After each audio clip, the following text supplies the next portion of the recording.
here? A little more to the left. You got it. Hey, Yoimiya, do you need a hand? No, I'm fine. You know, doing the lighting is kind of like designing a fireworks show. It's interesting to imagine what kind of atmosphere the lights will create. I heard that the Traveler will be operating the camera and Paimon will be the clapper loader, right? Those roles are just perfect for the two of you. Really? Is that because it'll be easy for Paimon to hold the clapperboard while flying? Well, sure, there's that, but that's not exactly what I meant. I just think that after all your journeys together, you two must have developed a super close bond and just naturally know how to work with each other. If I'm not mistaken, the director will want the cameras rolling as soon as the clapperboard goes clack. Oh, I see! It's amazing to see the magic behind filmmaking. Yoimiya, we need lights over there, too. Oh, on it! I've got to get back to work. Chat with you later. Oh, it's exciting to see so many people working together to bring the film to life.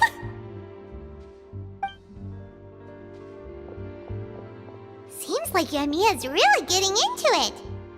But she was right. We do have a super close bond, don't we? Paimon's really happy to hear that.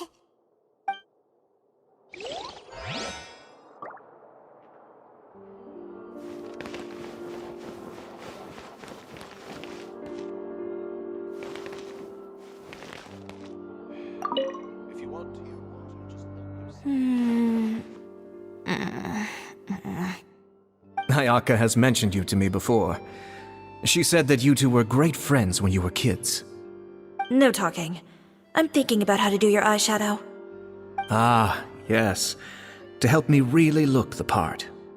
To achieve a more young and naive look for this scene. Are you saying the wrinkles around my eyes are too deep? You just have too much of a calculating look in your eyes. You sure don't mince your words. It seems you really haven't changed much. Quiet.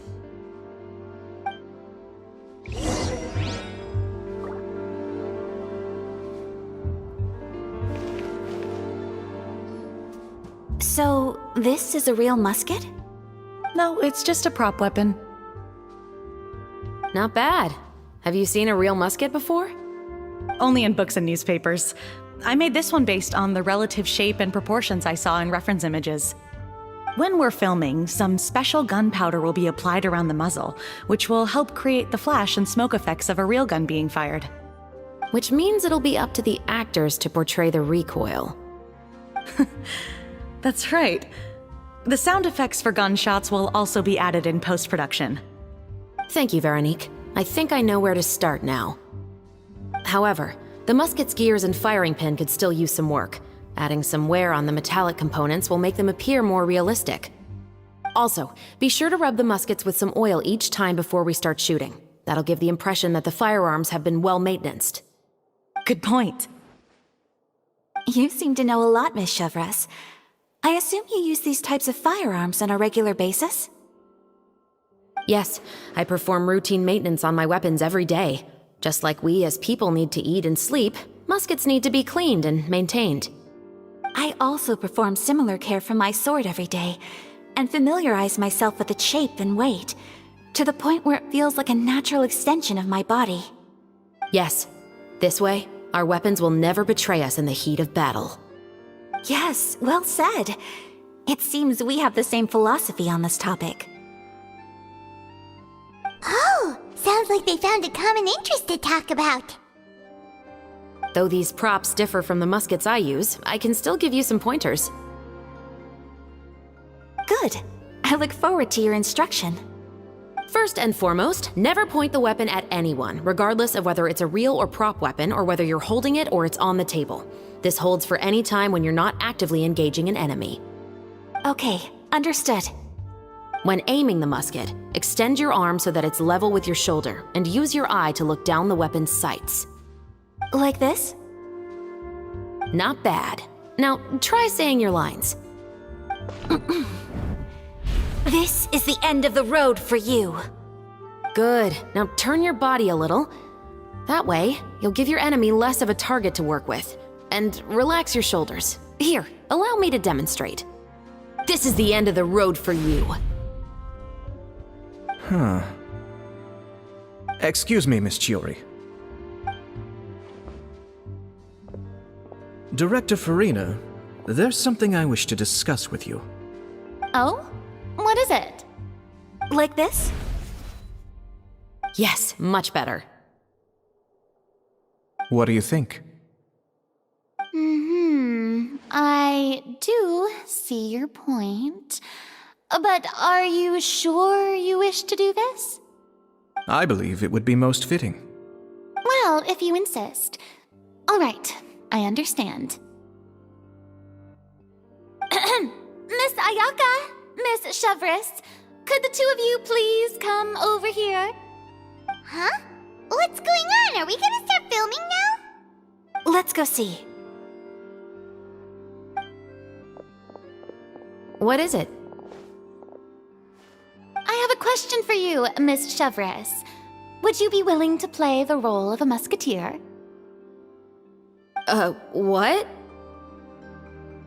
To clarify, I would like to turn over my role to Miss Chevres. But brother... Don't worry, Ayaka. I actually view this as a good thing. I was becoming troubled trying to set aside some time to speak to the staff at the Palais Mermonia. I would like to have some conversations about the cultural exchange between our two countries, and I've heard that the bureaucratic process here can get rather complicated. Now, I will be able to focus on my work. Besides, you also know that I'm not really one for public performances. Are you really sure? From a director's point of view, I also felt like the relationship between the two musketeers in the original story could be improved. The older brother in the story plays the lead role with his overbearing character, but this causes his character to overshadow that of his sister, and the theme of the two supporting and relying on each other isn't conveyed very well. But if we were to change the siblings to two sisters of a similar age, then that aspect of the story might come through more clearly. Also, I've seen you instructing Ayaka. That cold and dignified personality is exactly what we need for the older musketeer. Of course, even with all these insights, the decision should still be made by Miss Chevres. Chevres mentioned that she really likes the story, right? Paimon bets that she'll take the role.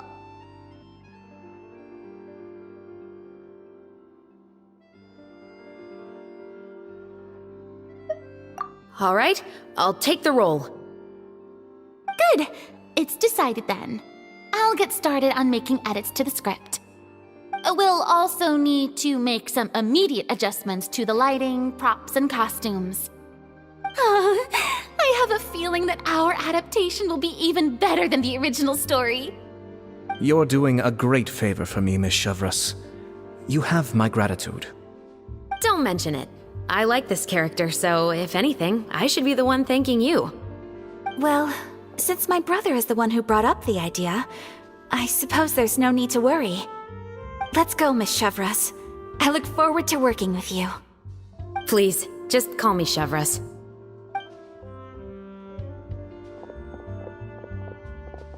Seems like you're really going out of your way to solve the problem I was having with your makeup. Surely you jest, Chiori. I assure you that I was mostly motivated by a desire to spend more time on formal business. Oh, come on. You really think I'd buy that? According to what I've heard from Ayaka, her brother is someone who can juggle 10 different matters at the same time. I'm sure you have other reasons for backing out. Perhaps. Ayaka always said she wanted to go out and see more of the world, just like the Traveler. But I feel that she needs not only to see other nations, but also to make some different kinds of friends. I think it would be harder for her to make new connections with me constantly by her side. I would like to give her some space. Alright, go on. Spoil her some more. Ayato, it's too bad you're stepping down from the role. Paimon really wanted to see you act as a musketeer. No need to poke fun at me. I'd wager that you also felt that I wasn't the best candidate for the role. It's a little hard for Paimon to imagine you saying those lines. Yes, I've made an appointment to meet some people from the Palais Mermonia. Now, I will have some more time to prepare. Traveler, get the camera ready. Paimon, get the clapperboard. Actors, to your positions. We're about to start shooting the first scene. Go on now. And please take good care of Ayaka. Yep, don't worry.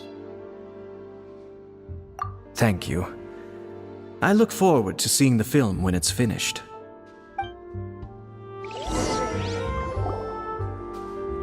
All right, now that we're all here, let me help set the scene for everyone.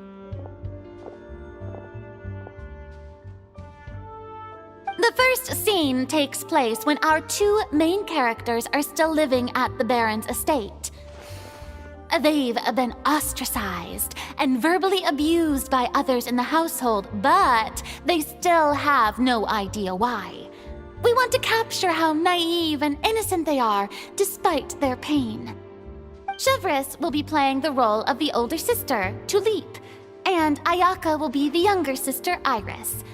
Be sure to get close-ups of the main characters at the right moment. Silence on the set! Lights! Camera! Action! Let's go! Tulip, Mother's been out for quite a while now. Perhaps she went to pick some flowers on the way home. You know how she loves flowers. Iris, Tulip, I'm home. Mother! You were out for so long, we were beginning to worry about you. I'm sorry, but I'm back now, safe and sound. Here, I brought your favorite treat, apple turnovers. Mother, what are those bruises on your hand?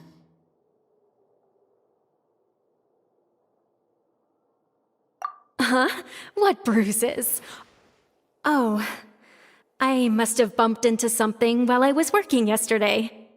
But I didn't notice them this morning. Then perhaps they're from when I accidentally tripped when I was out just now. By the way, did you have fun playing at home? What's the matter, Iris? Well, we've realized that no one really wants to play with us. They even took Iris's doll and spat at us. And they even called us names. They said we were... Shh! It's all right, don't worry. Girls, listen to me.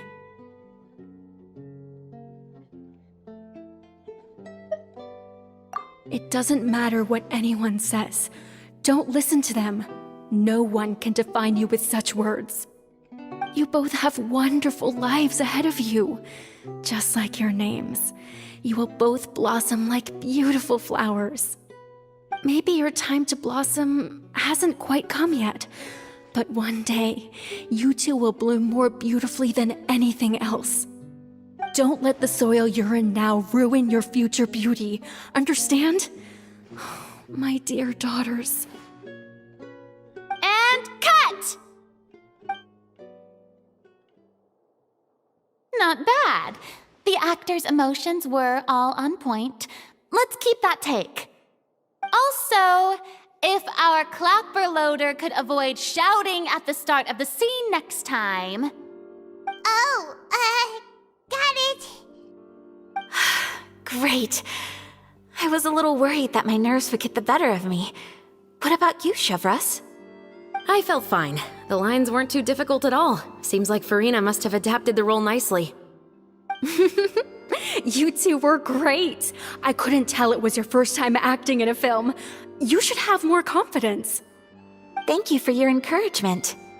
Positions, everyone!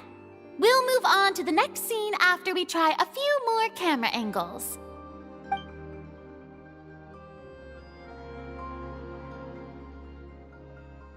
This scene is when our two characters return home, only to discover their mother has been murdered. Ready? Lights! Camera! Action! Mother, we're back! Mother?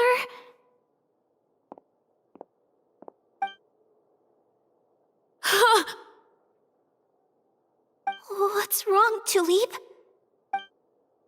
Iris, stay away! Huh? Why? What's... Mother! Mother... She's...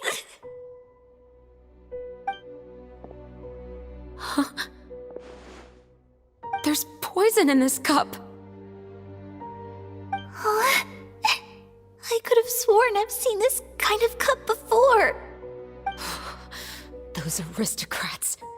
They didn't even try to cover up their actions.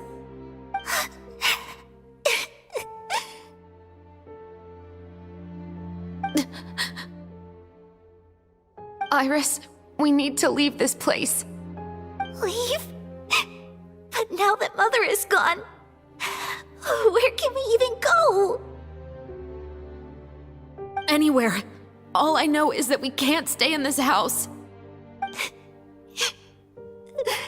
But are we just going to let them get away with this? We'll have our revenge, I promise you. Just not right now.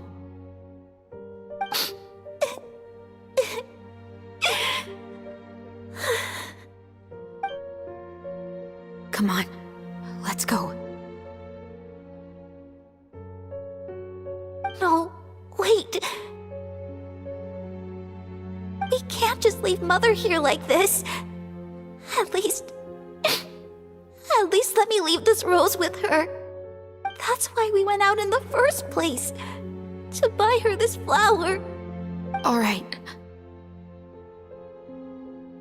Goodbye, Mother. We'll avenge you. Someday. And cut! Beautiful! Great performance! Oh my, you're so amazing, Ayaka! And were those real tears I saw? How did you do it? I was surprised too. Thank you for the kind compliments. Actually, as soon as Director Farina said action, I told myself not to think about anything. I just felt the weight of the moment and became the character. It's quite similar to practicing the art of the sword. You clear your mind and focus only on what's happening in front of you. Ayaka's performance was amazing. Have I discovered an acting prodigy? Pipe down, everyone! We need to move on to the next scene!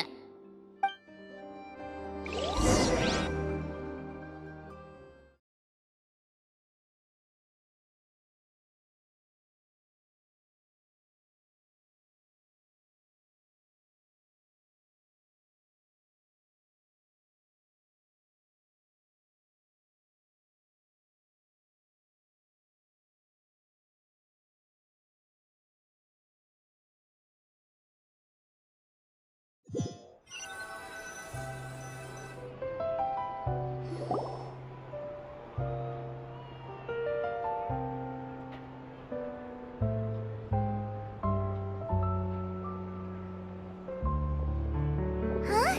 Are we done already? But Paimon wants to keep playing with the clapperboard. How do you feel, Traveler? Is your arm sore from holding the camera all day? Good work, you two. You too, Shivers. You were quite the actress today. I've read this novel many times before. I have a good grasp of my character's mindset. Anyway, do you remember my request from yesterday? Oh, right! We were having so much fun that Paimon nearly forgot! You have a case where the murders seem really similar to the cases in the novel, right? So, how are they similar exactly? In the story, the main characters grow up to become two musketeers, always using their guns to carry out their revenge. And on each of the victims, they place a rainbow rose as a signal that they've returned. Yes, that's correct. We found rainbow roses just like in the novel. Seems like you're connecting the dots now. Oh, that does sound pretty concerning. Especially after seeing the script today. Oh, now Paimon can't stop wondering what kind of ulterior motive the murderer might have. What do you think, Traveler? You're smart. Paimon wants to hear your thoughts.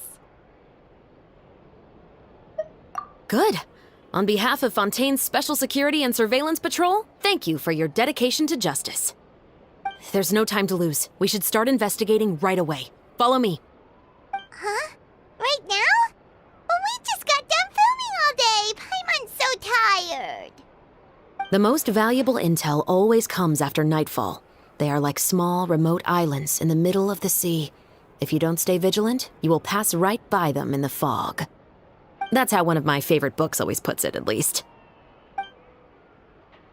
So, where are we going right now? Let's start by checking out some workshops that sell mechanical components. If the culprit is making their own weapons, it's very likely that they'll visit those sort of places.